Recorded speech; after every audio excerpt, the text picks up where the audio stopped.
Votre animal a pris du poids, et si cet embonpoint provenait de son alimentation? Aujourd'hui, les croquettes sont le moyen le plus pratique de nourrir nos bêtes, mais connaissez-vous leur composition?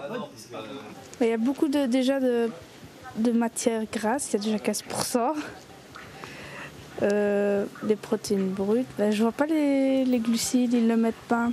Ne cherchez pas le taux de glucides. La législation n'oblige pas les fabricants de croquettes à le mentionner.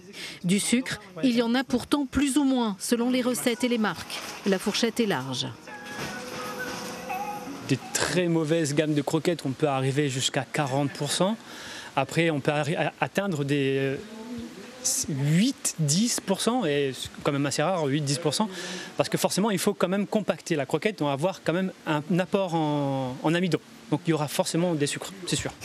Ici, chez l'unique producteur de croquettes de La Réunion, on confirme que les glucides comme l'amidon ou même les céréales sont indispensables à la fabrication. À défaut, la croquette serait trop friable. En termes de composition, en fait, ça varie vraiment selon les segments de qualité. En fait, hein. Plus on va monter en qualité et mieux on va maîtriser en fait, notamment l'apport d'amidon. L'amidon va servir aussi de liant en fait, à tous les composants pour obtenir une croquette qui soit une belle croquette en fait. Tout est une question de dosage.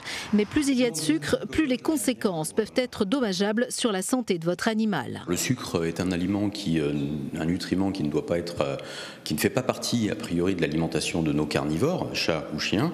On va avoir évidemment des conséquences métaboliques de l'apport du sucre qui peuvent être du surpoids, c'est la première problématique, des maladies de peau, des maladies digestives. Mais un moyen existe pour connaître le pourcentage de sucre caché.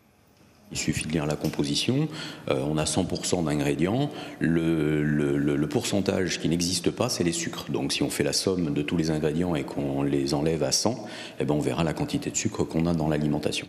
Alors à vos calculettes pour limiter l'apport en sucre à votre animal.